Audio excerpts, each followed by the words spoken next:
Hello, everyone. My name is Olivia. I'm 47 years old, and this is one of the most unbelievable stories I've ever experienced.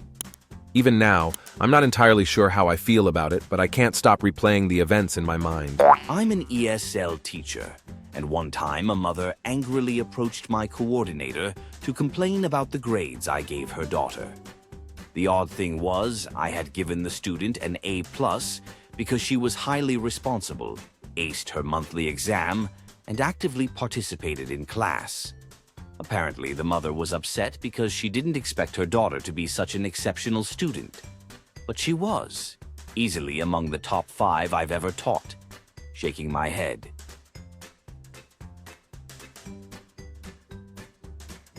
As a nanny, I've had my fair share of odd experiences. One boss once asked if I'd be willing to induce lactation to breastfeed her child and the one she was expecting. She even had a lactation consultant contact me. Another time, when I was a 14-year-old babysitter, a parent actually gave me a spanking. It was completely insane.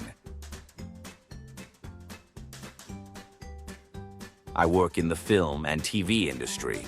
While shooting in a wealthy neighborhood, the woman living next to the house where we were filming decided she hadn't been compensated enough. A few hours into filming, she blasted opera music from her open windows. After a couple of hours with no response, she escalated by mowing her lawn. When that didn't work, she parked herself on the property line and let the mower run at full throttle. A producer eventually approached her to ask politely if she would stop, but she refused.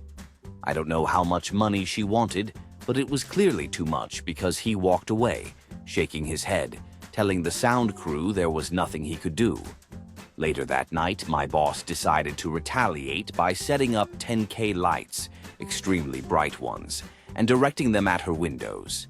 Her house looked like it was bathed in midday sunlight at 10 p.m. That's when she called the police, claiming we were filming without permits.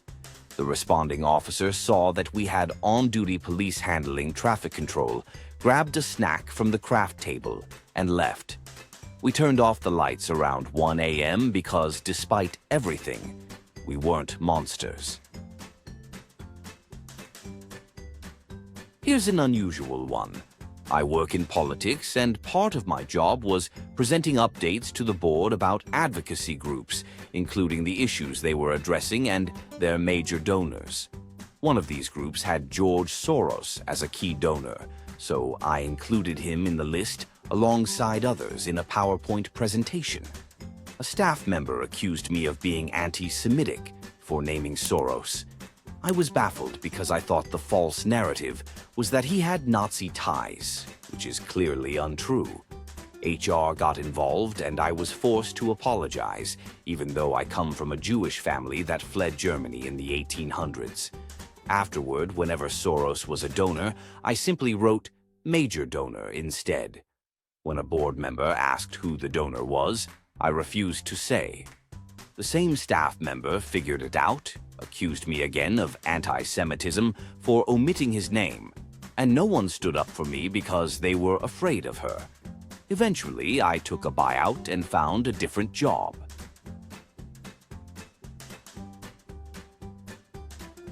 One time, I requested a Friday off to attend the funeral of my wife's grandmother. Although I understood we were in the middle of a major deadline, I felt it was important to support my wife, who was deeply affected by the loss. I had been working over 50 hours a week on salary, no overtime, often spending weekends and holidays at the office, so I didn't think I was asking for too much. Still, I felt guilty about leaving my team short-staffed. On Friday morning, I realized there was a task only I could handle, so I asked my wife if it would be okay for me to drop by the office for a couple of hours to take care of it. She agreed, so I went in early, wearing my funeral suit, and sat down at my computer to finish the job. That's when my boss walked by, noticed me, and said sarcastically, "So, I guess the funeral was canceled, huh? Screw that guy." Here's a story. I work in a fairly large factory, and we had an employee in his late 30s who, it turns out, had never been taught how to use a urinal. Several people complained that things got awkward in the restroom because he would walk in, drop his pants and underwear to his ankles, lift his shirt under his chin like a little kid, and stand there with his hands on his hips while peeing into the urinal. Apparently, in all his years of using public restrooms, he never realized that no one else stripped down to use a urinal. It was a pretty uncomfortable conversation to have with a grown man, but thankfully, he stopped doing it. A coworker once tried to demonstrate that slipping on a banana peel couldn't actually cause injuries by stepping on one. Naturally, he slipped and hurt himself in the process. I refused to file an incident report because it was just too ridiculous.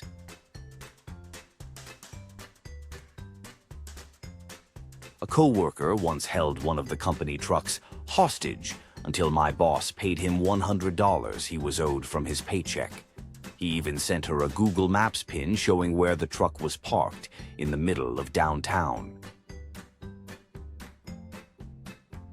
When I was a teenager working as a cashier, I was robbed at gunpoint by two men who pointed their weapons just inches from my face. After the police arrived and took statements, the store manager and a corporate representative showed up to offer support. As soon as the police left, they tried to convince me and my co-workers, who had also been held at gunpoint, to stay and keep the store open for the rest of the shift, which was about 6 more hours. I was still shaking from the experience, and they thought I could work until midnight. I asked to go home, as did my co-workers. Management decided to compensate us by paying us for the remainder of the shift, but made it clear that we couldn't call out for our next shifts. It's unbelievable how heartless some managers can be. While I was at work, my wife had a miscarriage. I left to take her to the hospital and stay by her side. When I returned to work the next day, I was written up for leaving. During my time in the NHS, I was involved in a bizarre investigation about a pile of feces left on the floor of a community hospital. A patient had missed the toilet and the mess was just sitting there. When the nurse was asked to clean it, she said she was too busy and that the cleaner should handle it. The cleaner refused, saying it was biological waste. The nurse suggested asking a healthcare assistant, but the assistant declined, saying they hadn't been signed off on the infection control policy. The matter was escalated to the ward sister, who said the student nurse should deal with it. The student nurse tried, but ended up vomiting and running out in tears. I happened to be in the building at the time, heard all the commotion, and thought, for heaven's sake, before cleaning it up myself. However, I got reported because I was just a manager and not a clinical staff member. An intern once thought he could fax a physical object to someone. He was trying to send his belt through the fax machine to a friend. I'm still not sure if he was a brilliant actor or someone who needed a life jacket just to eat soup. I guess I'll never know. I work at McDonald's, and let me tell you, there's nothing worse than dealing with the after-church crowd on a Sunday afternoon. The sheer amount of nonsense that comes with working in fast food is absolutely not worth the paycheck, and I'm ready to argue with anyone who says we're paid enough to endure the way some people treat us. Someone once threw a drink at me through the drive-thru window, which wasn't the smartest move considering I was standing in front of a shelf full of other drinks, waiting for the next customers. A close second. We had a guy who robbed our gas station for about a month using a finger gun before he was finally caught. Everyone knew it wasn't a real weapon, but protocol required us to comply during a robbery, so... 说辞. My boss created a game to boost morale at work.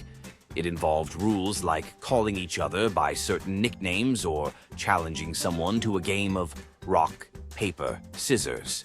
If you broke a rule or lost, you had to do 10 push-ups. It was all meant to be fun, or so I thought. One afternoon, I wasn't in the mood to do push-ups, and my coworkers teased me a bit about it, but it seemed harmless. Apparently, my boss didn't like my refusal and fired me the next day. This happened while I was working and traveling in New Zealand, so it wasn't a huge deal, but it still bothers me that I lost my job over a silly game. TLDR.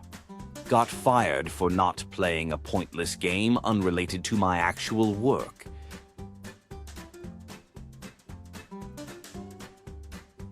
My boss once pulled me aside and said, "It's been noticed that you only work your scheduled hours and no more." I explained that I often stayed late to finish tasks when necessary, and that if they wanted me to work additional hours, they'd need to pay me for them. Shortly afterward, they let me go without further discussion. I've done plenty of unpaid overtime in the past, but I'm done with that now. I used to work in a predominantly Muslim country, and one of my colleagues would constantly try to pressure me into joining him for prayers. I politely explained that I'm an atheist and didn't feel comfortable participating.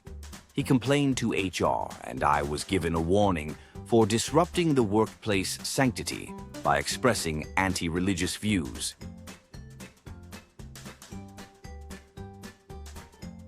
I worked in HR for a nonprofit that hired individuals who were legally blind.